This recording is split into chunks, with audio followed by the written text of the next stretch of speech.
Aura langit dan bumi yang pekat dan lengket seperti embun pagi yang samar-samar menutupi kaki gunung naga salju.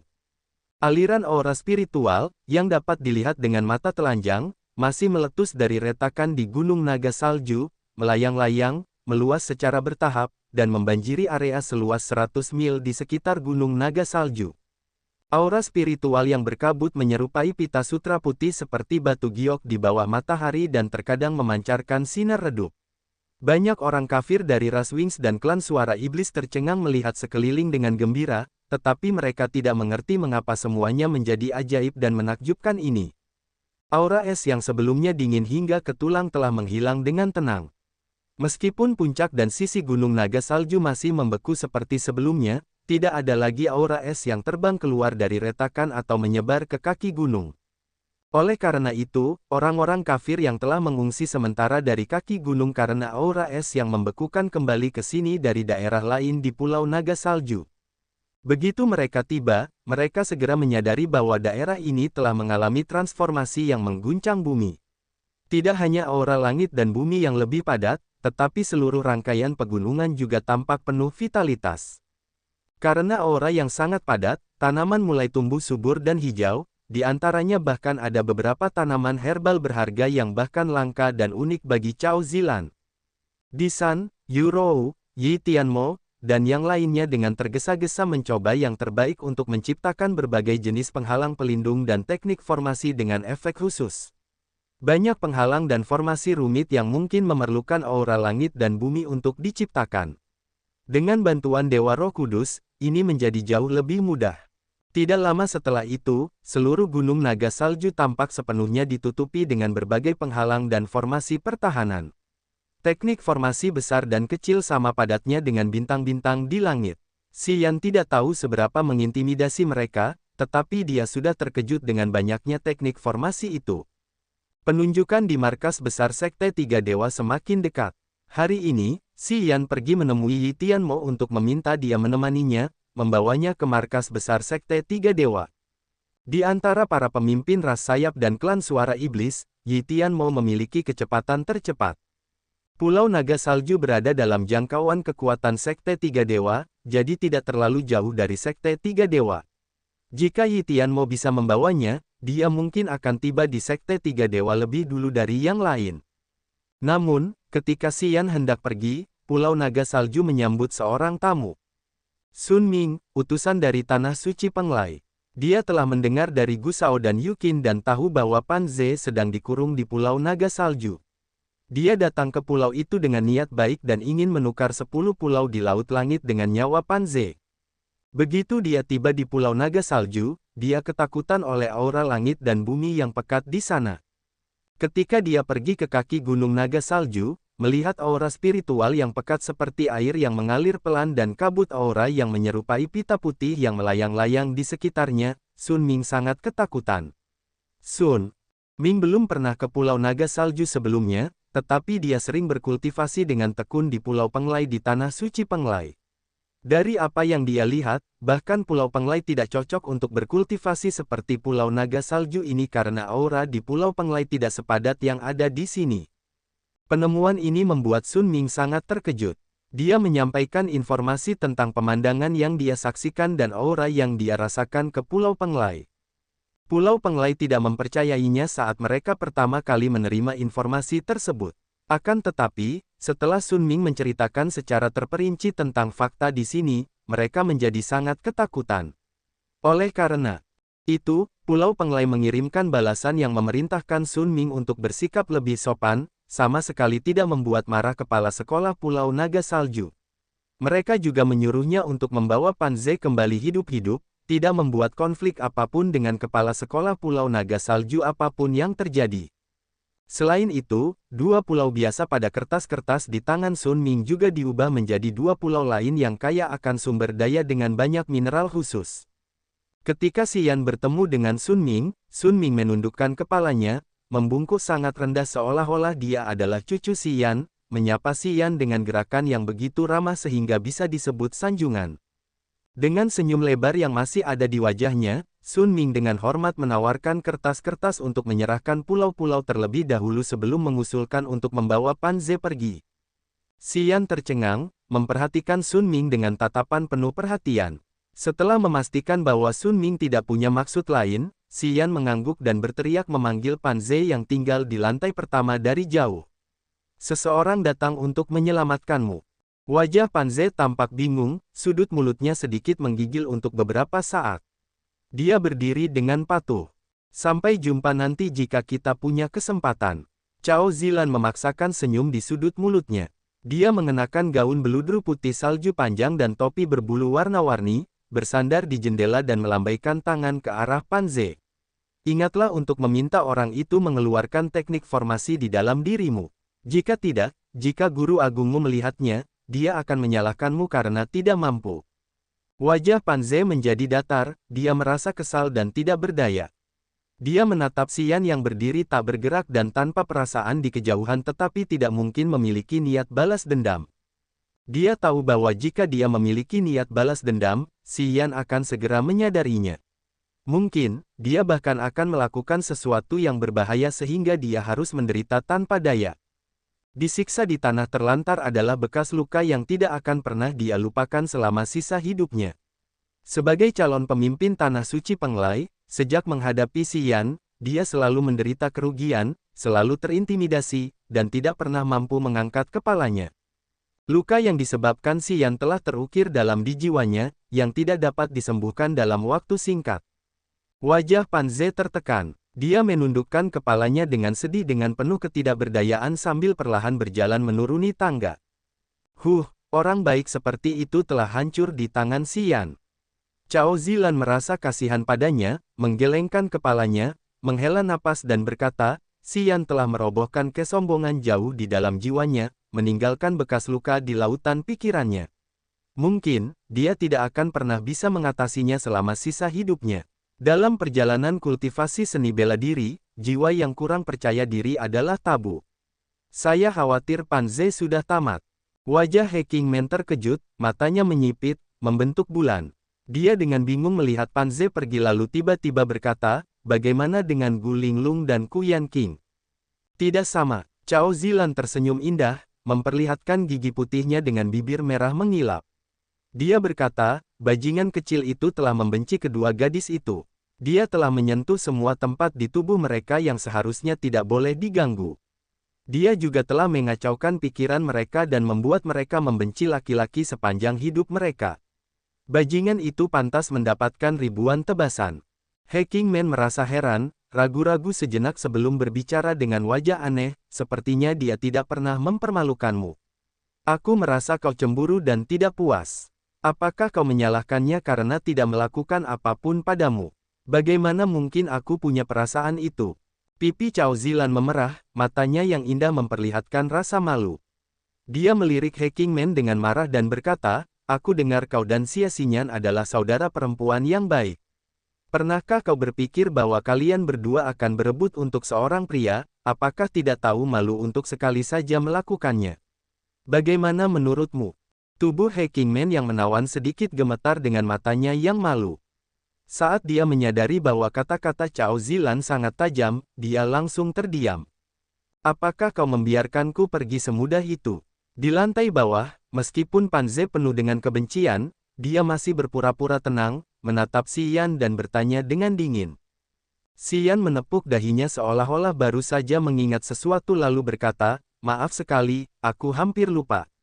Bersendawa, suara kecil seperti gelembung pecah tiba-tiba keluar dari otak Pan Ze. Tepat setelah itu, Pan Ze langsung merasa bahwa jiwanya sangat nyaman seolah-olah ikatan kuat yang mengikat jiwa inangnya baru saja terangkat. Dia merasa segar kembali, dan matanya juga sedikit cerah. Tanah Suci Penglaimu memang memiliki niat baik. Itu bagus, sangat bagus. Wajah Xian sangat gembira. Dia kemudian merenung sejenak sebelum bertanya kepada Sun Ming, bagaimana pintu masuk yang menghubungkan ke medan perang jurang. Kamu telah mengirim orang untuk memasuki medan perang jurang, jadi bagaimana situasi saat ini di sana?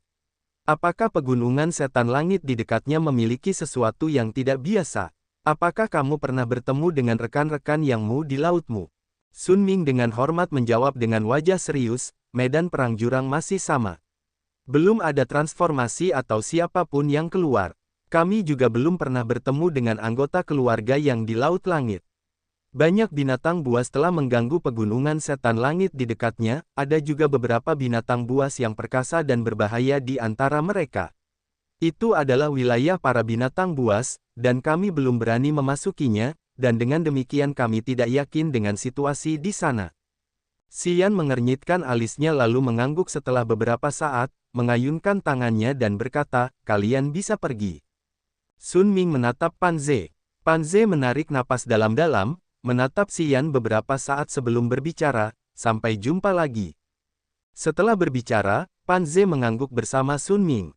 Mereka berdua pergi menuju pelabuhan Pulau Naga Salju bersama-sama dan kemudian menghilang tak lama kemudian.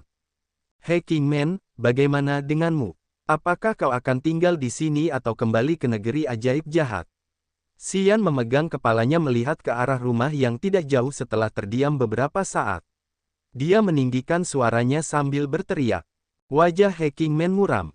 Wajahnya yang menawan penuh dengan kepahitan. Negeri ajaib jahat telah menjadi wilayah penghuni setan. Apa gunanya jika aku kembali ke sana? Aku tidak tahu bagaimana keadaan Pulau Awan Api. Kuharap saudara-saudaraku telah melarikan diri dari Laut Kiara. Apakah kau akan tinggal di Pulau Naga Salju untuk sementara waktu? Xian mengangguk, merenung sejenak lalu berkata, baiklah. Aku harus pergi ke Sekte Tiga Dewa. Kau bisa tinggal dengan nyaman di sini. Tunggu, Cao Zilan berteriak pelan. Tubuhnya yang menarik, selicin ular air di dekat jendela, tiba-tiba melompat dan mendarat di depan Xian. Ia memperlihatkan senyum menawan dan berkata, bahwa aku bersamamu.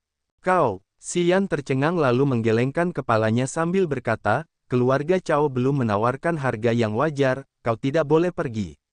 Semua kekuatan yang ingin berurusan denganku harus belajar dari Tanah Suci Penglai jika mereka ingin menebus rakyat mereka. Aku suka sikap orang-orang dari Tanah Suci Penglai. Tunggu sampai keluarga Cao mengirim orang-orang mereka ke sini untuk menawarkan harga yang memuaskanku, baru aku akan mempertimbangkan untuk membiarkanmu pergi atau tidak. Alasan mengapa orang-orang keluarga Cao belum datang ke sini adalah karena aku telah mencegah mereka. Cao Zilan tersenyum lebar.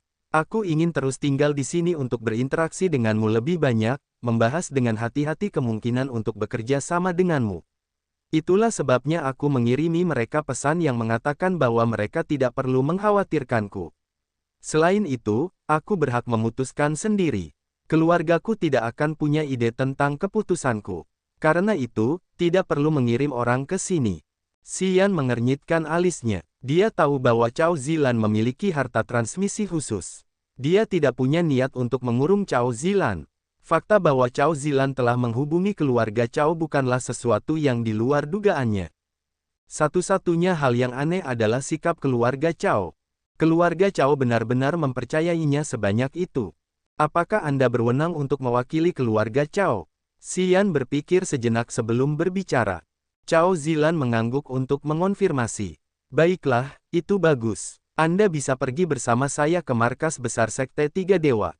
Sekte Tiga Dewa adalah salah satu sekte tertua di Laut Tak Berujung. Selama bertahun-tahun, Sekte Tiga Dewa telah terbagi menjadi tiga dewa matahari, bulan, dan bintang. Mereka secara bergantian memiliki roh bela diri matahari, roh bela diri bulan, dan roh bela diri bintang. Ketiga jenis roh bela diri ini semuanya adalah roh bela diri tingkat sakral yang memiliki kemampuan ajaib untuk menyerap kekuatan matahari, bulan, dan bintang. Namun, ribuan tahun yang lalu, ketika tiga dewa matahari, bulan, dan bintang dari Sekte Tiga Dewa bertarung dengan penghuni kegelapan di dunia bawah 7 kali lipat, mereka telah dipukuli oleh Raja Kegelapan Afi dan terluka parah. Sejak saat itu, tiga dewa matahari, bulan, dan bintang tidak pernah bertemu lagi. Setelah pertempuran itu, Dewa Bulan dan Dewa Bintang telah menghilang dan tidak pernah muncul di Laut Tak Berujung sejak saat itu. Hanya Dewa Matahari yang kembali ke Sekte Tiga Dewa untuk memerintah Sekte Tiga Dewa, tetapi 300 tahun kemudian, dia meninggal dengan tenang. Setelah itu, secara bertahap, kemampuan Sekte Tiga Dewa menurun dari posisi kekuatan terkuat pertama atau kedua di Laut Tak Berujung. Meskipun demikian, Sekte Tiga Dewa di Laut Hengluo masih dengan kuat mengintimidasi keluarga Dongfang dan keluarga Gu. Hingga saat ini, di bawah pemerintahan Dewa Matahari Tang Yuanan, kemampuan Sekte Tiga Dewa mulai pulih, kembali ke jajaran kekuatan paling kuat di Laut Tak Berujung lagi. Mereka telah menjadi salah satu kekuatan terkuat yang tidak berani diremehkan oleh yang lain. Markas besar Sekte Tiga Dewa telah dipisahkan menjadi 3 pulau, termasuk Pulau Matahari, Pulau Bulan, dan Pulau Bintang secara bergantian. Ketiga pulau ini membentuk segitiga dan hanya berjarak puluhan mil dari satu sama lain. Pulau Matahari, Pulau Bulan, dan Pulau Bintang adalah 3 tempat kultivasi 3 dewa matahari, bulan, dan bintang. Mereka selalu menjadi tanah suci Sekte Tiga Dewa, hanya murid inti sekte yang cukup memenuhi syarat untuk berkultivasi dengan tekun di sana. Namun, karena Dewa Bulan dan Dewa Bintang tidak pernah muncul begitu lama, posisi Pulau Bulan dan Pulau Bintang secara bertahap telah direndahkan dibandingkan dengan Pulau Matahari. Oleh karena itu, jantung kekuasaan baru-baru ini terletak di Pulau Matahari. Pulau Bulan dan Pulau Bintang telah menjadi area terlarang, dan orang yang tidak berwenang tidak diizinkan masuk. Hingga tahun lalu, Pulau Bulan secara bertahap menjadi vital lagi saat cahaya bulan menyinari seluruh pulau. Beberapa pengikut Sekte Tiga Dewa yang memiliki roh bela diri bulan kemudian diizinkan untuk pergi ke Pulau Bulan. Selalu ada rumor yang mengatakan bahwa pendahulu cabang bulan di Sekte Tiga Dewa telah kembali ke Pulau Bulan. Pendahulu ini bisa saja merebut gelar Dewa Bulan yang agung. Rumor hanyalah rumor. Bahkan para pengikut Sekte Tiga Dewa tidak pernah melihat kembalinya pendahulu legendaris itu. Jadi, orang-orang dari pasukan lain tidak memiliki kesempatan lain untuk mengetahuinya. Saat ini, unicorn api dengan penuh api yang berkobar tiba dan mendarat di Pulau Bulan secara tiba-tiba. Bulan tampak redup, dan angin bertiup kencang malam ini. Dengan demikian, api unicorn api terlihat jelas. Seorang pria dengan blus biru bercorak matahari yang bersinar sedang menunggangi unicorn dengan sikap yang hati-hati. Dia, bersama dengan unicorn, perlahan-lahan mendarat. Danau bulan cerah di Pulau Bulan. Danau air gading itu memiliki aura pekat yang seperti kabut besar yang melayang-layang di sekitarnya. Ada sebuah balai desa giok kecil yang mengambang di tengah danau. Unicorn api turun, pria dengan blus biru itu membungkuk dengan wajah penuh hormat dan sedikit memanggil, "Leluhur Bulan." Aura berkabut itu seakan-akan berkumpul di balai desa giok. Kabut itu samar-samar, dan cahaya bulan bersinar cemerlang, mencerahkan pemandangan suram di sekitarnya, membuat seluruh area ini seakan-akan terbenam dalam cahaya bulan yang segar. Di sana muncul sosok yang cantik, anggun, dan ramping yang sepenuhnya tertutupi oleh cahaya bulan yang samar-samar, mengenakan gaun putih panjang yang tidak terbuat dari sutra atau brokat tetapi mirip dengan awan putih di langit. Kabut karung yang samar-samar menonjolkan sosok yang samar-samar itu, membuatnya tampak seperti peri atau dewi, yang membuat orang-orang merasa kagum dan terkagum-kagum akan kecantikan aslinya. Cahaya bulan yang seperti giok terpancar dari gaunnya yang seperti awan, menyerupai titik-titik cahaya kecil dan tetesan air hujan kristal yang jatuh di balai desa, menciptakan suara yang berdenting. "Untuk apa kau datang ke sini?" Suaranya yang menyenangkan namun dingin perlahan naik, sepertinya juga sedikit kesal. "Bukankah sudah kubilang bahwa jika tidak ada yang istimewa, jangan datang menemuiku?" "Ada." Dewa Matahari Tang Yuanan dari Sekte Tiga Dewa ragu-ragu sejenak sebelum berkata, "Para penguasa berbagai kekuatan di Laut Tak Berujung telah berkumpul di Pulau Matahari untuk membahas rencana besar untuk menghadapi penghuni iblis. Para pemimpin beberapa kekuatan juga telah mendengar tentang kembalinya leluhur bulan. Mereka juga ingin bertemu denganmu. Apa pendapatmu tentang ini?" "Aku tidak akan bertemu mereka," wanita itu menjawab dengan tidak dikenalnya. "Aku berada di titik kritis alam langit puncak, hanya selangkah lagi dari alam dewa roh. Sebelum penghuni iblis menyerbu, aku perlu memanfaatkan waktu untuk menerobos celah ini. Aku tidak punya waktu untuk disia-siakan dengan orang-orang itu." Leluhur bulan, ketika unicorn api kembali ke sana, ia berkata bahwa ia menyadari bahwa aura roh bela diri bintang berada pada bajingan kecil dari keluarga Yang. Bajingan kecil itu akan segera tiba di Pulau Matahari. "Apakah kau ingin?" Tang Yuanan ragu-ragu sejenak sebelum melanjutkan, "Roh bela diri bintang dari Ouyang Zi." Wanita itu menunjukkan sedikit keterkejutan, wajahnya bingung sejenak sebelum perlahan mengangguk. Ketika dia tiba, dan jika kau mengenali roh bela diri bintang dari Sekte Tiga Dewa di dalam tubuhnya, kau akan membawanya ke Pulau Bulan untuk menemuiku. Selain itu, aku tidak ingin bertemu orang lain. Ya, Tang Yuanan mengangguk. Ia kemudian berkonsultasi dengannya tentang esensi dari beberapa teknik rahasia kuno dari Sekte Tiga Dewa sebelum pergi. Banyak sosok yang bergoyang muncul di Pulau Matahari dari Sekte Tiga Dewa. Berbagai jenis pola matahari yang mulia, yang terbuat dari batu, terukir di kastil-kastil merah tua yang tinggi. Banyak prajurit dengan kostum yang berbeda dapat terlihat di sana, mereka jelas berasal dari kekuatan yang berbeda. Sinar matahari di Pulau Matahari selalu menyengat karena alasan yang tidak diketahui. Pulau ini tampaknya paling dekat dengan matahari dibandingkan dengan pulau-pulau lain di laut tak berujung, karenanya, pulau ini selalu sangat panas. Pulau ini seperti hutan tropis, berbagai tanaman atau pohon hijau ada di mana-mana. Banyak prajurit dari berbagai laut merasa sangat tidak nyaman ketika tiba di sini. Semua orang menanggalkan pakaian mereka, melepaskan ikat pinggang mereka, melepas semua pakaian tebal dan topi mereka untuk menghadapi panas yang membakar di pulau itu. Banyak gadis cantik dari negeri ajaib Yin yang bahkan mengenakan sutra tipis atau membiarkan lengan, pinggang, dan kaki mereka telanjang, memperlihatkan lekuk tubuh yang menawan. Sebagian besar gadis-gadis ini mengolah teknik komplementer Yin Yang. Mata berair mereka yang memesona sangat menarik, membuat prajurit pria lain di pulau itu semakin panas, api yang membara juga berkobar di dalam diri mereka. Meskipun pulau itu sangat panas, masih ada beberapa orang yang mengenakan kostum tebal. Di bawah terik matahari, mereka tetap memiliki wajah muram yang dapat membekukan hati orang lain.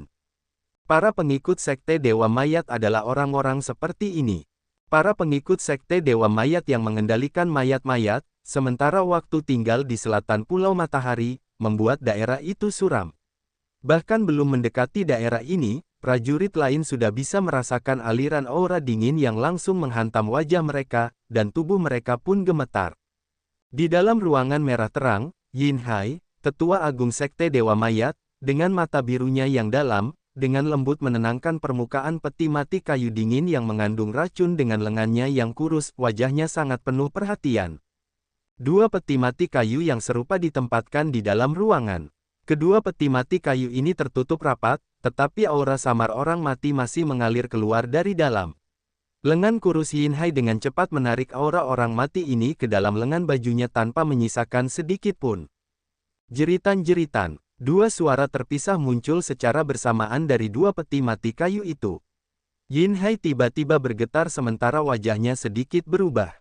Kedua mayat langit ini miliknya, yang telah ditangkapnya di tempat pemakaman nomor 93. Setelah disembah dan dimurnikan, kedua mayat langit ini tampaknya tidak memiliki kelainan atau emosi dan telah kembali menjadi mayat normal yang mampu mengikuti perintah teknik pengendalian mayatnya. Namun, dia tidak akan pernah melupakan perlawanan kedua mayat langit ini terhadap penangkapan atau kesulitan yang telah dialaminya setelah mencoba menangkap kedua mayat langit ini 5 tahun sebelumnya. 5 tahun yang lalu, kedua mayat langit miliknya secara aneh melarikan diri dari tempat pemakaman mereka secara tiba-tiba. Mereka mengikuti perintah yang lain untuk membantai semua murid Sekte Dewa Mayat di petak pemakaman nomor 93. Ketika dia tiba di tempat itu, kedua mayat ini bahkan tidak memaafkannya, terus-menerus berjuang untuk melepaskan diri dari kendalinya, melepaskan kekuatan jiwa mereka untuk melawan. Jika dia tidak memiliki teknik rahasia anomali dari Sekte Dewa Mayat atau menempatkan segel pengendali mayat khusus ke dalam tubuh kedua mayat langit ini, dia tidak akan mampu mengendalikan mereka. Namun, setelah dikendalikan dan disempurnakan, kedua mayat langit ini kembali normal tanpa emosi yang tidak normal. 5 tahun lalu, insiden yang terjadi pada kedua mayat langit ini masih menjadi teka-teki yang belum dipecahkan oleh siapapun. Hanya Yin Hai sendiri yang samar-samar merasa bahwa mungkin dalam keadaan yang tidak diketahui, kedua mayat langit ini diam-diam memperoleh sedikit kecerdasan dan secara bertahap berevolusi menjadi mayat raja. Sayangnya, evolusi ini telah mengalami kematian dini segera setelah baru saja dimulai. Semuanya terjadi 5 tahun lalu. Namun, pada malam sebelumnya, setelah dia menggunakan metode yang biasa untuk merusak kedua mayat langit ini, dia merasakan getaran perasaan dari mereka lagi. Sampai sekarang, getaran perasaan dari kedua mayat langit ini lebih jelas, dan kesadaran perlawanan mereka terus menjadi lebih kuat dan lebih kuat. Jeritan-jeritan, dua suara aneh lainnya keluar dari peti mati kayu sekali lagi. Wajah Yin Hai berubah drastis. Dia memegang dadanya sambil menarik napas dalam-dalam. Dia dengan kuat menahan perlawanan mayat langit dan dengan lembut bergumam dengan wajah muram, apa yang terjadi? Baru 2355 tahun, yang bahkan tidak cukup waktu untuk berubah menjadi mayat raja. Mengapa seperti ini? Penatua Agung. Tepat pada saat ini, terdengar suara panggilan pelan dari luar sebelum seorang pemuda kurus kecil melangkah masuk dengan malu-malu sambil membungkukkan tubuhnya. Yin Hai mengernyitkan alisnya. Lengannya yang kurus kering memukul dua peti mati kayu Yin dengan kuat. Ratusan aliran aura kematian yang mengalir keluar dari dalam peti mati tertarik ke lengan bajunya dan kemudian langsung mengalir kembali ke dua peti mati ini. Dua peti mati kayu Yin, yang tadinya mengeluarkan suara jeritan, kini menjadi sunyi. Apakah kau sudah mengetahuinya? Yin Hai menarik lengannya dan kemudian diam-diam menatap pemuda itu dengan wajah muram. Pemuda itu menggelengkan kepalanya, menunjukkan rasa takutnya dan kemudian berkata, Guru Agungku telah pergi untuk bertanya kepada dua pelindung Li Zuang dan Sui Yueru dari negeri ajaib Yin Yang. Mereka juga mengatakan bahwa mereka tidak tahu dari mana bajingan kecil di petak pemakaman nomor 93 itu berasal tahun itu. Namun, mereka mengatakan bahwa gadis yang bersamanya tampaknya adalah putri dari keluarga Xia, yang bernama Xia Xinyan. Keluarga Xia, Yin Hai bergumam pada dirinya sendiri, wajahnya terus berubah. Dia kemudian berbicara setelah beberapa saat, kamu bisa pergi sekarang. Jangan beritahu siapapun tentang ini. Ya, aku mengerti. Pemuda itu mundur karena takut. Xian berdiri di atas becak kristal ungu, menggenggam tangannya di belakang punggungnya. Tiga pemimpin Yi Tianmo, Ya Meng, dan Kaba dari klan suara iblis duduk di samping, memejamkan mata sambil bermeditasi. Cao Zilan mengenakan gaun sutra ungu dengan hiasan kristal yang dihias di sudut gaun. Matanya yang jernih dan indah, bersama dengan mata Xian, memandang jauh. Gaun sutranya berkibar, hiasan kristal di lipatan gaun itu saling bertabrakan menciptakan suara murni yang menyenangkan telinga. Harta karun pengangkut ini disebut kereta terbang kristal ametis, yang seperti kereta besar tanpa atap. Kereta itu memancarkan sinar ungu yang sangat indah di bawah matahari. Kereta terbang kristal ametis terbuat dari 300 blok kristal ametis murni yang penuh dengan aura langka dan ditambahkan 7 jenis kuarsa murni oleh keluarga Cao. Total ada 3 kereta terbang kristal ametis yang semuanya berada di tangan orang-orang paling berpengaruh di keluarga Cao. Cao Zilan menyimpan salah satunya. Sebelum berangkat dari Pulau Naga Salju, Xian ingin Yi Tianmo membawa Cao Zilan. Namun, dia baru saja tersenyum tipis sementara cincin penyimpanannya tiba-tiba memancarkan cahaya ungu. Dia kemudian mengeluarkan kereta terbang kristal ametis dan dengan lembut duduk di atasnya. Setelah dinyalakan, kereta terbang kristal ametis terbang dengan kecepatan luar biasa yang bahkan melampaui imajinasi Xian. Melihat kereta terbang kristal ametis, bahkan Yi Tianmo mengakui bahwa kecepatannya sedikit lebih lambat dari itu. Oleh karena itu, Xian segera mengubah rencananya. Setelah menerima undangan Cao Zilan, dia langsung naik ke kereta terbang.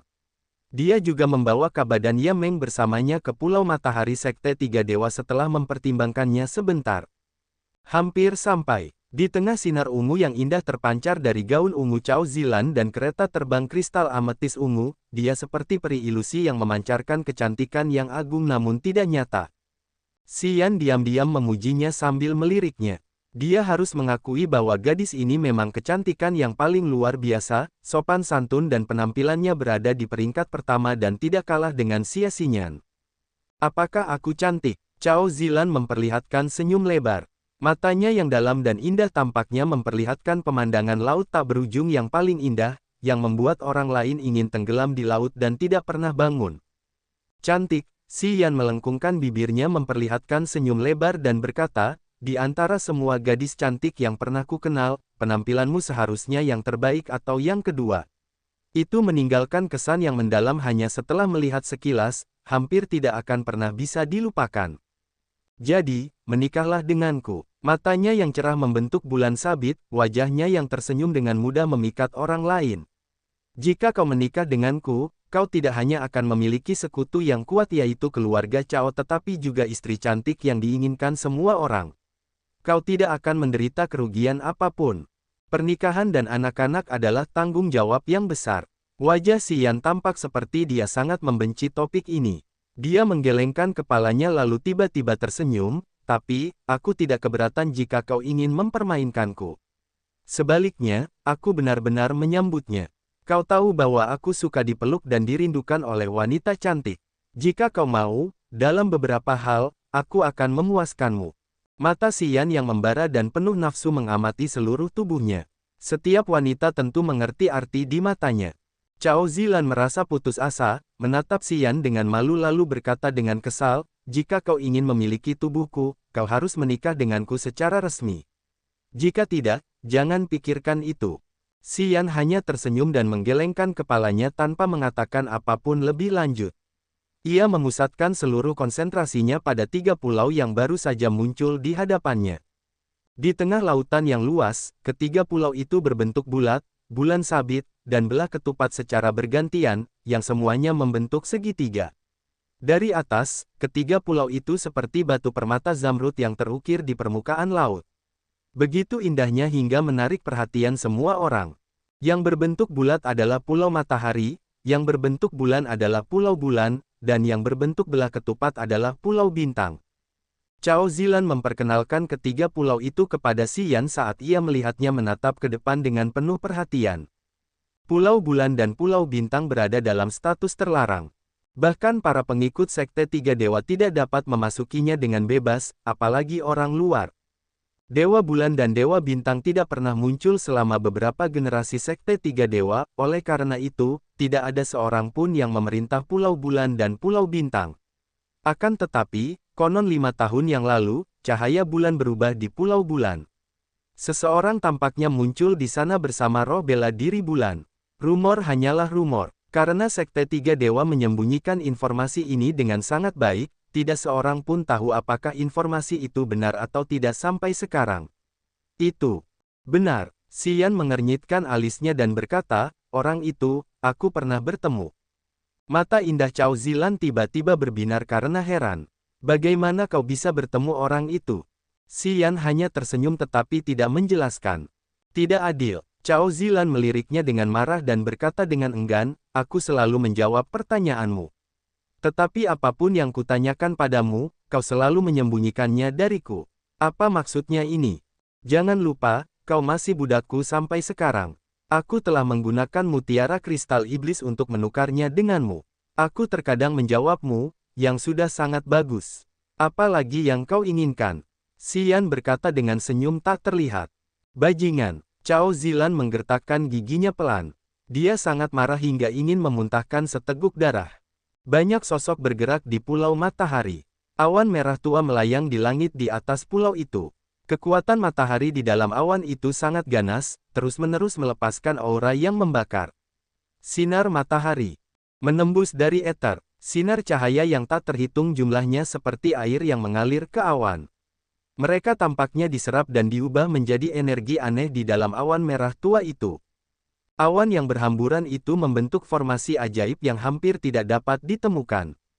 Sebelum kereta terbang kristal ametis mendekati area itu, 3.000 aliran kekuatan matahari yang membara dipancarkan dan kemudian diubah menjadi jaring sinar matahari yang perlahan muncul di dalam sekelompok awan. Wajah Cao Zilan tetap tidak berubah. Begitu jari-jarinya yang ramping dan panjang seperti giok menepuk-nepuk gagang kereta terbang itu dengan lembut, kereta terbang kristal ametis itu perlahan turun ke Pulau Matahari yang kini tampak semakin jelas. Swosh swosh swosh. Ratusan ribu sinar matahari di dalam awan itu menyala dan padam, membentuk jaring cahaya padat yang menutupi seluruh Pulau Matahari. Jaring sinar matahari itu baru saja menyala dan menghilang sebelum masuk kembali ke dalam awan. Akan tetapi, kekuatan getaran yang luar biasa dari kelompok awan itu segera membuat 3 orang, Yi Tianmo, Kaba, dan Yameng, gelisah. Mereka baru saja pulih dari kondisi meditasi dengan wajah tercengang. Kekuatan yang sangat dahsyat. Wajah Yi Tianmo sedikit berubah, dia berkata dengan serius, kekuatan getaran yang menutupi pulau ini bahkan 10 kali lebih kuat daripada aura langit dan bumi saat ini di Gunung Naga Salju. Dengan kekuatan pertahanan yang kuat ini, aku khawatir bahkan para penguasa alam dewa pun hampir tidak dapat menghancurkannya. 500 tahun yang lalu, 3 prajurit alam roh langit ketiga mengerahkan seluruh kekuatan mereka untuk menyerang cahaya suci matahari agung Tianmu selama 7 hari 7 malam berturut-turut, tetapi tetap tidak dapat menghancurkannya. Selama ribuan tahun, cahaya suci matahari agung Tianmu di atas pulau matahari hanya dapat dihancurkan 3 kali. Cao Zilan berkata dengan serius. Telah dihancurkan 3 kali meskipun sekuat itu. Kekuatan macam apa yang bisa sekuat itu? Kaba bertanya dengan heran. Tepatnya, sudah dirusak oleh 3 orang. Alis Cao Zilan sedikit terangkat, dan dia tiba-tiba tersenyum lebar. Dia kemudian diam tanpa mengungkapkan apapun lebih lanjut sementara matanya yang indah melirik Xian. Xian, yang mendengarkan dengan penuh perhatian, sedikit mengernyit saat dia tiba-tiba merenung. Dia kemudian tertawa terbahak-bahak, menggelengkan kepalanya dan tidak meminta lebih. Kaba mendengus dingin, matanya memancarkan cahaya yang tajam. Dia meliriknya dengan kesal dan tetap diam juga. Kereta terbang kristal ametis turun perlahan, mendekati pulau matahari sambil menghindari awan merah yang mengambang di langit seolah-olah mengetahui jarak pertahanan awan itu. Sosok besar terbang dari pulau matahari di bawah lalu segera muncul 10 meter jauhnya di depan kereta terbang.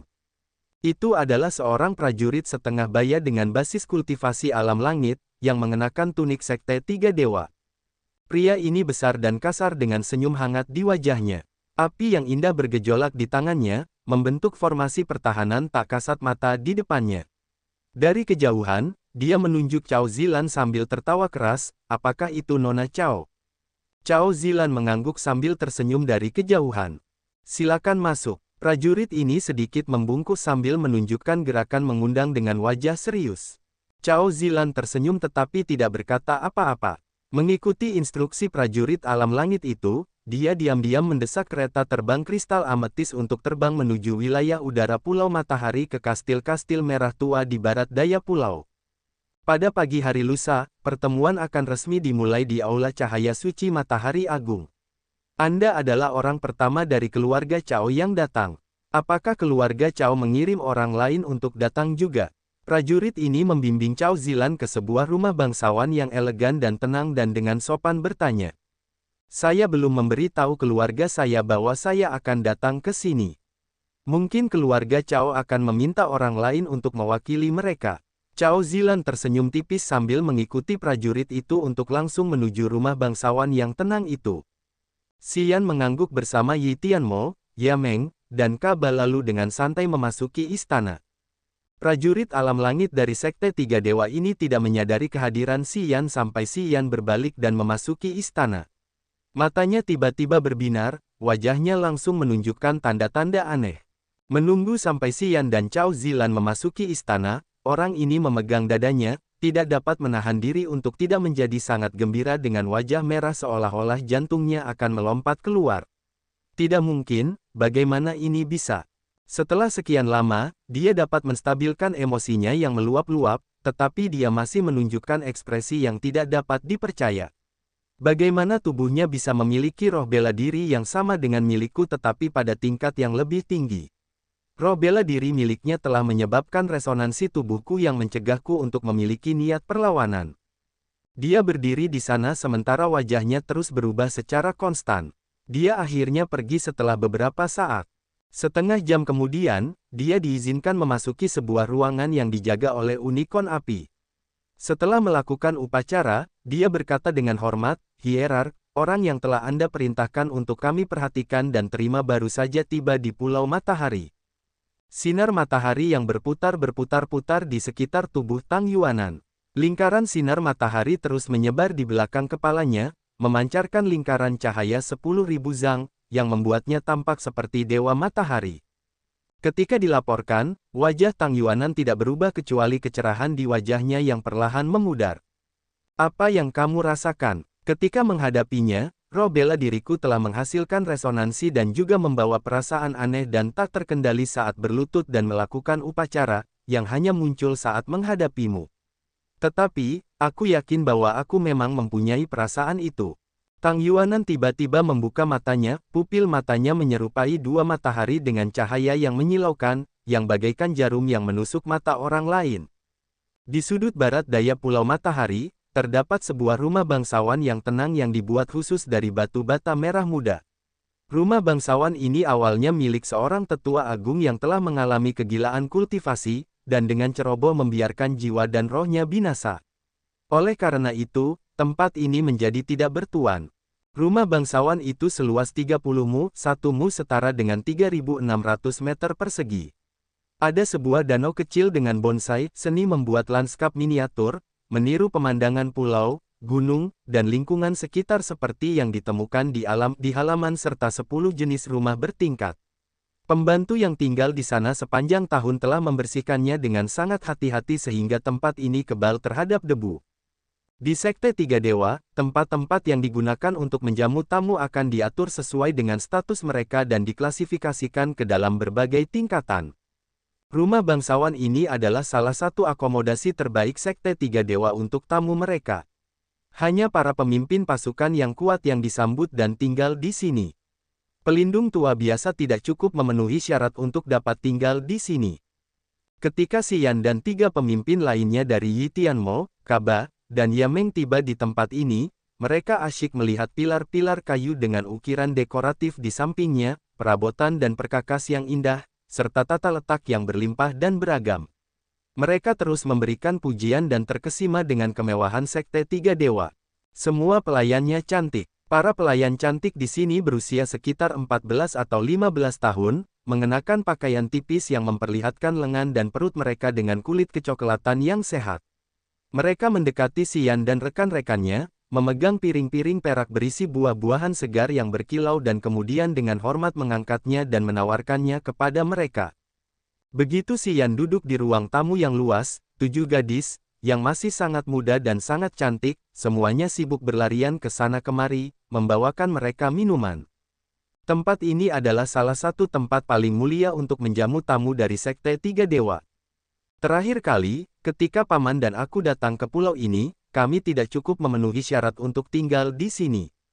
Itulah saatnya Sekte Tiga Dewa menerima banyak tamu terhormat, jadi kupikir suguhan kali ini akan lebih buruk daripada terakhir kali. Tanpa diduga, orang itu, Li Fu, telah membawa kita langsung ke tempat ini. Sungguh tidak dapat dipercaya. Cao Zilan duduk di seberang Xian, tangannya yang seperti batu giok mengambil anggur yang segar, memiringkan kepalanya, mengupas buahnya. Dia tidak menatapnya tetapi bergumam dengan suara rendah. Li Fu pasti menghormati keluarga Cao Mu. Xian dengan acuh tak acuh menggigit anggur yang berkilau di tangannya dan berkata, bukankah kau mengatakan bahwa kekuatan keluarga Cao berada di peringkat 3 teratas di laut tak berujung? Aku tidak hanya sombong. Cao Zilan mengangguk. Bibir merahnya yang penuh mengunyah anggur dan menelannya. Dia kemudian tersenyum dan mengangkat kepalanya. Matanya yang indah mengandung beberapa makna yang berarti. Kepala sekolah dari keluarga Cao datang, sudah jelas dia harus diterima di sini. Namun, statusmu dan statusku kurang, jadi mustahil untuk memenuhi syarat untuk tinggal di sini. Li Fu tampaknya memperhatikanku dalam perjalanan ke sini, tetapi dia malah menatap orang lain. Mata cerah dan jernih wanita cantik itu menatap Xian dengan penuh perhatian sambil memperlihatkan senyum lebar yang menawan. Aku hanya ingin tahu, dia tidak pernah menanyakan identitasmu tetapi memperlakukanmu dengan lebih hati-hati dan penuh perhatian daripada saat memperlakukan seorang master alam langit. Dia bahkan tidak berani menatap langsung ke matamu, sebaliknya, dia hanya tinggal di belakang dan diam-diam menatapmu. Mengapa dia harus begitu hormat? Xian mengangkat bahu, menunjuk ke arah Yi Tianmo, Yameng, Kaba dan berkata, mungkin dia telah mengenali level alam mereka yang sebenarnya. Wanita cantik itu tersenyum dan menggelengkan kepalanya. Ketika para prajurit alam dewa dengan sengaja ingin menyembunyikan aura mereka, selama mereka tidak menggunakan kekuatan alam dewa mereka, tidak seorang pun dapat menyadarinya, termasuk para prajurit di alam yang sama. Jadi, bagaimana dia bisa menyadarinya? Terutama, ketiga orang kita memiliki pemahaman yang mendalam tentang Upanishad spiritual, ketika mereka menyembunyikan identitas mereka dengan sengaja, bahkan para prajurit di tingkat yang lebih tinggi tidak dapat menyadari basis kultivasi mereka yang sebenarnya. Xian terkejut, menggelengkan kepalanya sambil tersenyum paksa tetapi tidak menjelaskan lebih lanjut. Cao Zilan melotot marah padanya karena dia tidak menjawabnya. Dia tiba-tiba berdiri dan berkata, "Aku akan pergi ke Gunung Cahaya Suci. Apakah kamu ingin pergi denganku?" Xian menggelengkan kepalanya. Pulau Matahari berbentuk bulat. Oleh karena itu, semua wisma tamu berada di tepi pulau. Namun, kaki Gunung Cahaya Suci adalah tempat yang paling menarik di pulau ini. Di sana terdapat sumber air panas cahaya suci yang paling terkenal dan rumah-rumah bertingkat untuk bertukar bahan-bahan budidaya, harta karun rahasia, serta berbagai makanan khas daerah sekitar. Karena Xian tampaknya tidak terpengaruh, Cao Zilan merasa putus asa dan kemudian menceritakan kepadanya secara rinci beberapa hal menarik tentang tempat itu. Xian masih menggelengkan kepalanya sambil tersenyum tipis, mengayunkan lengannya dan mendesak, "Kau pergi dulu. Aku mungkin akan tertarik nanti dan akan menemukanmu di sana. Kau harus ingat bahwa kami telah menempatkan teknik formasi di dalam tubuhmu. Sebelum keluarga Cao membayar tebusan kepada kami, kau seharusnya tidak melakukan hal bodoh apapun. Tidak perlu selalu memperingatkanku." "Oke," Cao Zilan kesal. "Aku khawatir ketika kau terbiasa dengan lingkungan yang akrab di sana, kau akan melupakan ikatan itu." "Hahaha, aku tidak punya niat lain. Kau bisa pergi sekarang." Cao Zilan meliriknya. Tubuhnya yang menonjol seperti bunga ungu yang mekar dengan indah sengaja meluncur menjauh, menyeret suara-suara benturan hiasan kristal di lipatan gaunnya. Begitu Cao Zilan pergi, wajah Xian menjadi muram. Ia tiba-tiba berdiri dari kursi. Tanpa mempedulikan keterkejutan tiga orang lainnya dari kelompok Yi Tianmo, ia duduk tegak di lantai, langsung melepaskan kesadaran jiwanya untuk mengamati sesuatu dalam keheningan. Tiga orang lainnya sedikit bingung sebelum memadatkan formasi pertahanan yang tepat di ruangan itu untuk mencegah orang asing masuk. Banyak aliran getaran jiwa ajaib menyebar dari tubuh Xian. Aliran ini sangat aneh, membawa berbagai macam perasaan yang mengandung kesadaran kecil.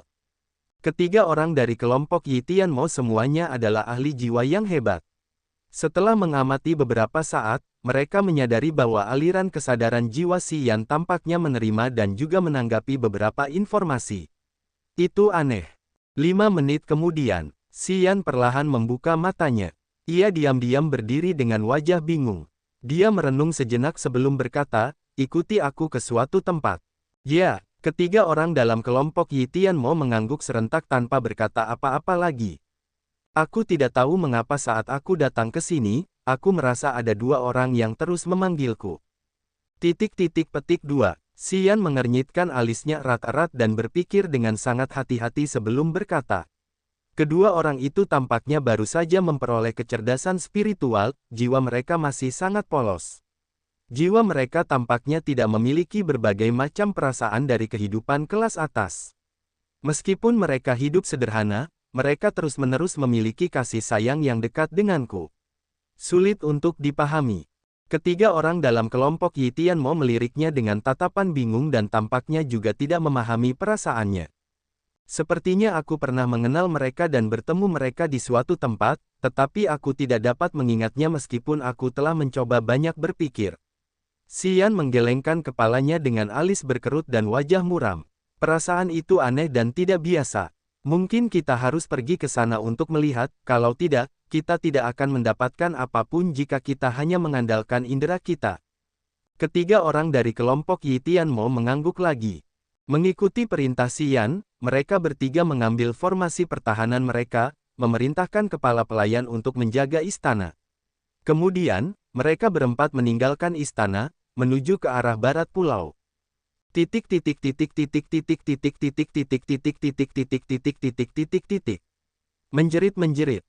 Menjerit.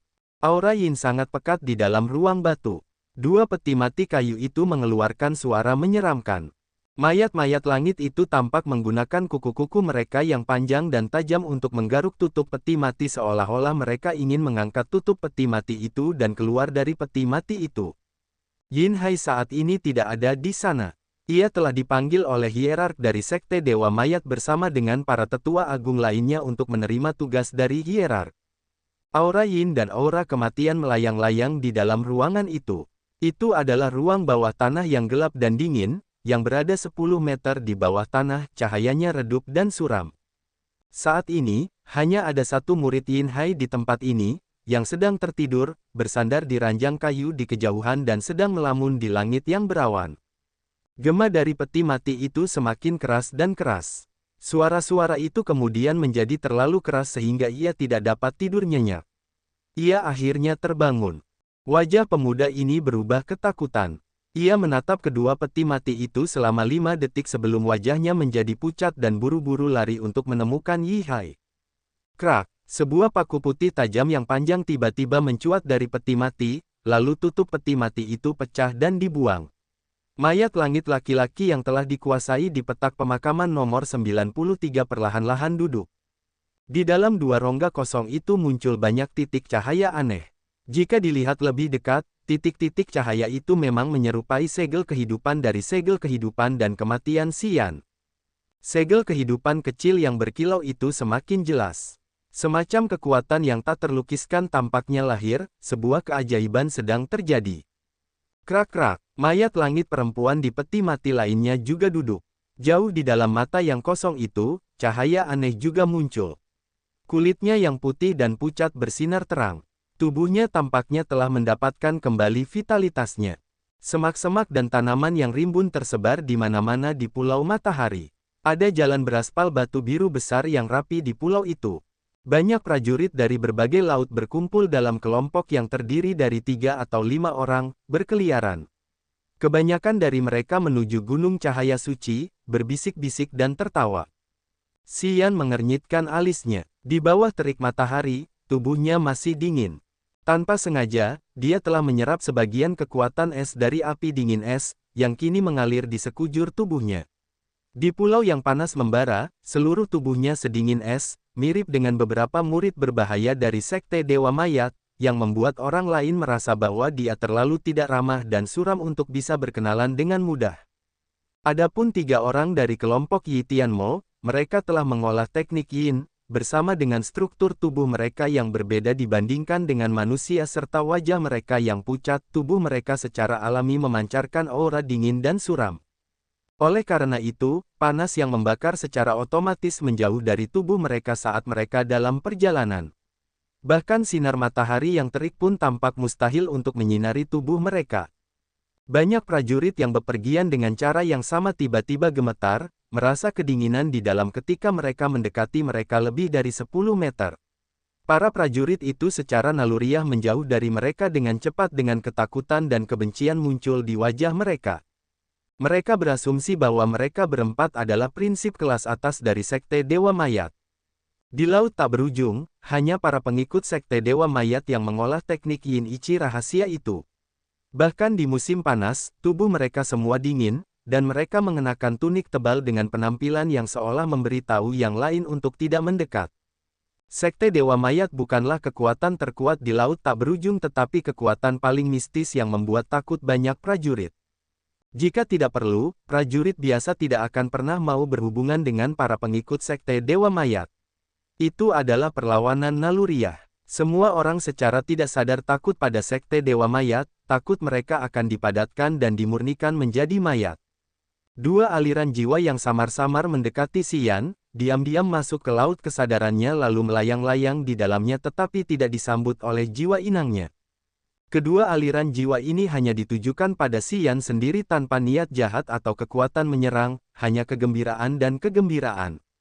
Karena dua jiwa tersembunyi ini awalnya samar-samar dan ditujukan pada Xian saja, 3 orang dari kelompok Yi Tianmo samar-samar dapat merasakannya sedikit hanya karena mereka berdiri di sampingnya. Yang lain tidak akan dapat menyadarinya. Xian menggunakan jiwa inangnya untuk mengendalikan dan merasakan dua aliran yang bergerak di dalam laut kesadarannya. Dia ingin mengetahui identitas lawan melalui dua jiwa ini. Namun, dua jiwa ini terlalu samar-samar, yang berarti bahwa orang-orang yang telah mengirim mereka keluar tidak tahu bagaimana menggunakan kekuatan jiwa mereka atau meningkatkan kesadaran jiwa. Meskipun Xian telah berkonsentrasi banyak untuk merasakan, dia belum bisa mendapatkan informasi apapun. 5 iblis di Laut Kesadaran tampaknya sangat bersemangat dengan dua jiwa ini. Mereka seperti monster jahat yang ingin menarik dan menelan dua jiwa itu tetapi terintimidasi dan dicegah oleh Laut Kesadarannya, dan dengan demikian, mereka tidak berhasil. Siapa mereka sebenarnya? Xian merasa curiga dengan alisnya yang berkerut. Namun, tidak peduli seberapa keras dia berpikir, dia tetap tidak dapat mengetahuinya. Dia tiba-tiba menghentikan langkahnya. Xian mengingat kembali pikiran-pikiran mencurigakan di benaknya, mengangkat kepalanya ke atas melihat ke depan. Matanya sedikit menyipit, sudut mulutnya sedikit membentuk lengkungan acuh tak acuh. Di depannya ada sekelompok pria dan wanita yang sedang berbicara dan tertawa, berjalan ke arahnya. Mereka tampak dalam suasana hati yang sangat baik. Seorang wanita genit di antara mereka mengenakan gaun sutra merah tipis, area seputih salju di bawah sutra tipis itu tampak mempesona. Wanita itu mengenakan wajah yang menawan dan tersenyum, wajahnya secantik bunga sakura, pipinya memerah, dan matanya yang berbinar penuh nafsu seolah-olah dia sangat puas setelah bercinta dengan penuh gairah. Seorang pria dengan wajah gemuk yang bersemangat, mata seukuran kacang berada di sebelahnya. Lemak tubuhnya bergetar saat dia berbicara. Ada berbagai macam cincin batu berwarna-warni yang berharga di jari-jarinya yang besar dan gemuk. Masing-masing dari cincin itu adalah cincin penyimpanan yang digunakan untuk menyimpan barang-barang, yang berisi harta karun yang luar biasa dalam jumlah yang tidak diketahui. Seorang sarjana setengah baya dengan blus biru, yang memiliki wajah dingin dan penampilan yang kejam dan jahat, menggenggam tangannya di belakang punggungnya sambil berjalan dan memikirkan sesuatu. 7 wanita dan pria dengan tingkat kultivasi yang berbeda, yang mengenakan berbagai jenis pakaian, berjalan di belakang ketiga orang itu dengan wajah penuh hormat. Mereka sedang mendiskusikan sesuatu dengan satu sama lain dan diam-diam mengamati 3 orang di depan seolah-olah mereka takut suara mereka terlalu keras dan dengan demikian mereka akan dimarahi oleh 3 orang di depan. 3 orang yang memimpin kelompok itu mengobrol dan tertawa, perlahan-lahan mendekati kelompok Xian dari arah yang berlawanan. Wanita genit itu tanpa sengaja melirik Xian dan kemudian segera berbalik dan terus berbicara dengan pria gemuk di sebelahnya. Namun, setelah beberapa langkah, dia sepertinya teringat sesuatu, berbalik lagi menatap Xian lalu mengangkat jarinya dengan kuku yang dicat, menunjuk ke arah Xian dari kejauhan dan berkata dengan terkejut, kau bajingan kecil itu. Baru-baru ini, Yin Hai terus mengirim orang-orangnya ke tempatnya untuk meminta informasi. Gambaran Xian juga terkadang muncul di benaknya. Ketika tiba-tiba melihat Xian di Pulau Matahari dari Sekte Tiga Dewa ini, dia langsung teringat. Pelindung Sui, lama tidak bertemu. Xian sedikit tertawa. Wanita genit itu adalah Sui Yueru dari negeri ajaib Yin Yang. Ketika Xian dan Xia Xinyan terdampar di pulau terpencil, mereka menaiki perahu besi dari negeri ajaib Yin Yang dan sempat menghubungi Sui Yueru. Karena ia menolak menjadi bawahan wanita ini, ia pun terluka oleh persatuan wanita jalang ini dan Li Zuang, hampir menjadi mayat dari Sekte Dewa Mayat. Pria gemuk di sebelahnya adalah Tetua Agung Chen Duo dari negeri ajaib harta karun roh. Sarjana ganas berblaus biru itu adalah Dong Fanghe. Di Pulau Menluo, karena api dingin es, Xian telah menderita kerugian besar di tangan Chen Duo dan Don Fanghe. Jika dia tidak beruntung, dia bisa saja terbunuh. Mata Xian setengah tertutup. Wajahnya aneh dan tidak terduga. Dia tersenyum. Sui Yueru, Chen Duo, dan Dong Fanghe semuanya mengenal Xian. Di antara mereka, hanya Sui Yueru yang tidak tahu tentang hubungannya dengan keluarga Yang. Setelah kejadian di Pulau Menluo, Chen Duo dan Dong Fanghe mengalami tekanan yang hebat, disalahkan, dan dihukum oleh tuan mereka. Dari situ, mereka juga mengetahui asal-usul dan identitas Xian. Setelah tercengang oleh pertemuan dengan Xian, Sui Yueru tiba-tiba teringat akan hal penting yang diajarkan Yin Hai kepadanya. Setelah menatap Xian beberapa saat, dia tertawa terbahak-bahak, lalu berbicara kepada Chen Duo dan Dong Fanghe di sampingnya, bajingan kecil ini dan aku dulu saling berhubungan tahun itu. Aku tidak menyangka bahwa 5 tahun kemudian, dia sekarang bisa menginjakkan kaki di Pulau Matahari. Itu sangat menarik. Sambil berbicara sambil tersenyum, Sui Yueru diam-diam mengedipkan mata kepada Chen Duo dan Don Fanghe, memberi isyarat kepada orang-orang ini untuk mengambil tindakan untuk membantunya memberi Xian pelajaran. Bajingan kecil, kita bertemu lagi. Lemak di wajah Chen Duo bergetar saat dia tersenyum lebar. Karenamu, aku telah menderita banyak kesulitan. Aku telah membayar harga yang tidak sedikit untuk apa yang terjadi di Pulau Menluo. Namun, kau telah bersembunyi dengan sangat baik. Karenamu, hampir 100 anggota keluarga Dongfang semuanya telah tewas. 7 pulau juga telah disapu bersih. Aku juga telah disalahkan atas hal ini. Wajah Dongfang He menjadi muram saat berbicara. Sui Yuerui terkejut, menutup mulutnya tanpa sadar, memperlihatkan rasa takut. Dia menatap Xian, lalu mengalihkan pandangannya ke Chen Duo dan Dongfang He yang menggertakkan gigi dengan marah. Dia akhirnya tidak bisa menahan diri untuk tidak berteriak, "Oh, kalian semua mengenalnya." Dongfang He mendengus dingin dan berkata, tidak hanya mengenal tetapi juga sangat terkesan. Chen Duo tidak menjawab. Meskipun senyum di wajahnya masih ramah, dia mengangguk ke arah orang-orang di belakangnya. Para pengikut Spirit Tracer Wonderland mengerti apa yang dimaksud pemimpin mereka. Mereka bubar dengan senyum dingin di wajah mereka dan kemudian mengepung Xian hanya dalam 3 tarikan napas. Apakah kau Xian? Lapisan lemak di tubuh Chen Duo bergetar hebat, matanya yang seukuran kacang memancarkan cahaya dingin. Jika 3 tahun lalu, aku tidak akan berani melakukan apapun padamu. Sayangnya, sekarang berbeda dari sebelumnya. Setelah Kaisar Yang Tian dikurung, keluarga yang tetap hanya sebuah nama. Saat ini, jika aku ingin melakukan sesuatu padamu, aku khawatir tidak ada yang bisa membantumu. Ekspresi Xian dingin dan tanpa emosi. Senyum tipis tersungging di sudut mulutnya, matanya dengan dingin menyapu kelima orang di sekitarnya, lalu berkata, kelima orang ini saja tampaknya tidak cukup untuk menangkapku. Tidak cukup. Saat Chen Duo tertawa terbahak-bahak, lemak di tubuhnya bergetar hebat.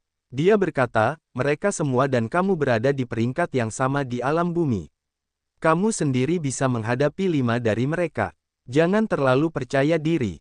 Dongfang He mengernyitkan alisnya, diam-diam mundur beberapa langkah. Matanya mengamati 3 orang dari kelompok Yi Tianmo tetapi tidak dapat melihat basis kultivasi mereka yang sebenarnya, jadi, dia merasa sedikit curiga dan tidak berani bertindak gegabah. Chen Duo dan Sui Yuerui juga bergerak mundur diam-diam dan tidak mengambil tindakan apapun sendiri. Faktanya, karena mereka tidak dapat mengetahui basis kultivasi 3 orang dari kelompok Yi Tianmo, mereka ingin menggunakan kelima prajurit alam bumi itu untuk menyelidiki, semoga saja untuk memaksa Yi Tianmo dan 2 orang lainnya mengambil tindakan untuk mengetahui basis kultivasi mereka yang sebenarnya. Chen Duo dan kelompoknya tahu bahwa seekor unta kurus masih lebih besar dari seekor kuda, potensi keluarga yang masih sangat luar biasa. Meskipun mereka dengan yakin mengatakan bahwa Kaisar Yang Tian telah dikurung dan bahwa keluarga yang saat ini hanyalah sebuah nama, mereka masih merasa takut di dalam hati. Mereka berasumsi bahwa Yi Tianmo, Kaba, dan Yameng adalah prajurit kelas atas dari keluarga Yang, oleh karena itu, mereka belum berani mengambil tindakan apapun. Apakah kita harus membunuh mereka semua? Yi Tianmo sedikit menyipitkan mata, langsung menggunakan jiwanya untuk meminta pendapat Xian. Xian menggelengkan kepalanya, memberi isyarat kepada 3 orang dari kelompok Yi Tianmo untuk menjauh. Sampai 3 dari mereka sudah sekitar 10 meter jauhnya, dia tiba-tiba menyerbu ke satu prajurit alam bumi dari negeri ajaib harta karun roh. Aliran aura yang mengerikan keluar dari tubuhnya secara tiba-tiba. Pergeseran listrik telah digunakan. Sosok Xian seperti listrik, atau Jiaolong, naga air dalam mitologi Tiongkok, yang melompat keluar dari laut. Batu-batu biru di bawah kakinya pecah menjadi balok-balok kecil. Puing-puing batu seukuran kepalan tangan berhamburan kemana-mana, melayang di udara bersama dengan tubuhnya yang kokoh, lalu melesat bersamaan ke arah orang-orang di depan. Batu-batu biru itu hancur seolah-olah dilempar ke atas oleh tangan besar. Batu-batu biru yang tak terhitung jumlahnya menari-nari di udara. Bersama dengan suara yang memekakkan telinga, semua puing-puing batu biru itu jatuh ke arah kelima prajurit itu. Krak-krak, tubuhnya yang kokoh seperti tongkat besar yang berat, menghantam dada salah satu prajurit alam bumi dari negeri ajaib harta karun roh. Suara tulang patah bergema, tubuh prajurit ini seperti pedang tajam yang terbang ke arah yang berlawanan. Ketika prajurit ini masih di udara, 7 lubang di wajahnya sudah berdarah. Dia telah mati bahkan sebelum jatuh ke tanah.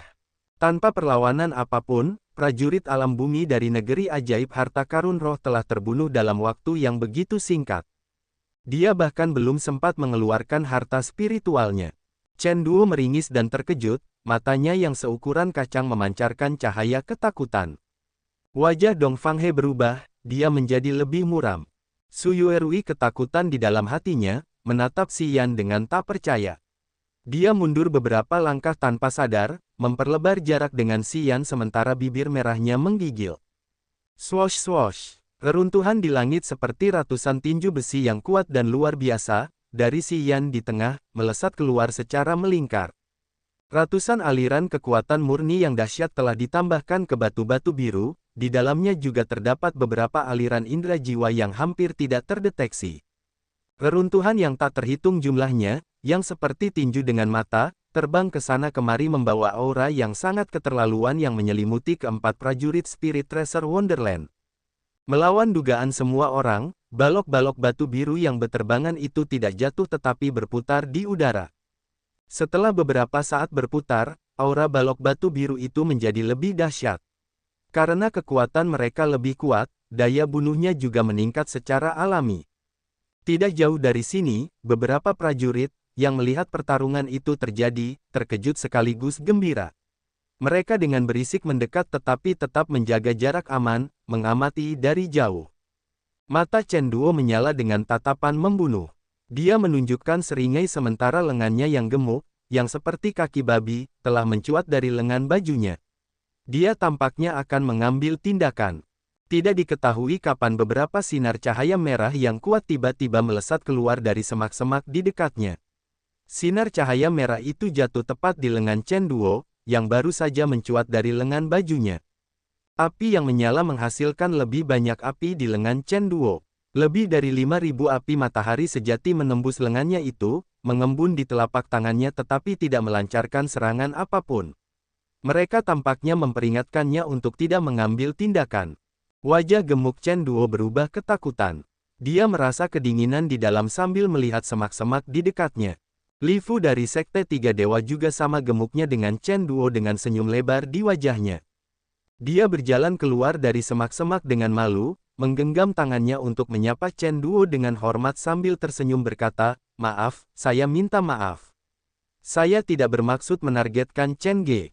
Namun, menurut aturan sekte kami, prajurit dengan level yang sama dapat bertempur di pulau itu, tetapi para pendahulu dengan alam yang lebih tinggi tidak diizinkan untuk terlibat. Ini adalah aturan yang paling ketat. Chen Ge, mohon maafkan dan lupakan saja." Chen Duo menatap Li Fu dengan wajah aneh. Matanya penuh dengan kecurigaan. Chen Duo memang tahu bahwa Sekte Tiga Dewa memiliki peraturan ini, tetapi peraturan itu tidak selalu kaku. Kadang-kadang ada beberapa orang yang melanggar peraturan ini, tetapi Sekte Tiga Dewa tidak akan ikut campur dengan keras. Pada hari sebelumnya, dia masih minum-minum dengan Li Fu, berbicara dan tertawa. Mereka bahkan mendiskusikan beberapa materi kultivasi langka satu sama lain. Sebagai orang yang gemuk, orang-orang dengan alam langit yang sama, Li Fu dan dia memiliki banyak kesamaan. Karena dia sebenarnya memiliki hubungan yang baik dengan Li Fu, meskipun dia tahu bahwa Li Fu ada di dekatnya, dia tidak benar-benar peduli dan hampir mengambil tindakan untuk mempermalukan Si Yan. Tanpa diduga, begitu dia akan bergerak, Li Fu muncul entah dari mana. Ini sangat mengganggunya karena dia tidak tahu mengapa Li Fu menutupi Si Yan. Di bawah tatapan Chen Duo yang cermat, Li Fu hanya memaksakan senyum, menggelengkan kepalanya, menggenggam tangannya untuk menyapa, tetapi tidak melonggarkan kekuatannya yang menindas Chen Duo. Bum bum bum bum. Pada saat ini, suara rendah dan suram bergema terus-menerus. Keempat prajurit dari negeri ajaib harta karun roh telah dihantam oleh batu-batu biru yang tak terhitung jumlahnya, darah menyembur keluar dari tubuh mereka. Satu demi satu jatuh ke tanah dan tidak pernah berdiri lagi. Di antara keempat prajurit ini, 3 di antaranya kepalanya telah mekar, yang lainnya telah terhantam melalui matanya yang menusuk ke otaknya. Mereka semua mati dengan menyedihkan. Setelah puing-puing jatuh ke tanah, Si Yan masih berdiri dengan dingin.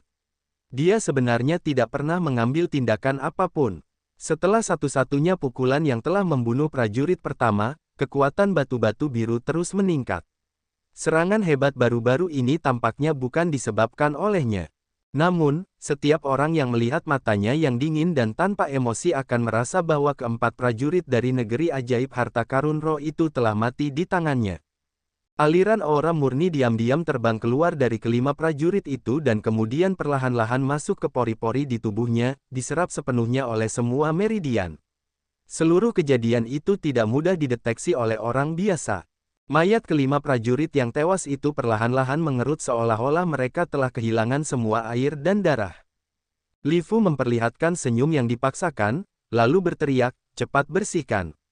Beberapa prajurit dengan kostum Sekte Tiga Dewa tiba-tiba muncul dari beberapa sudut gelap.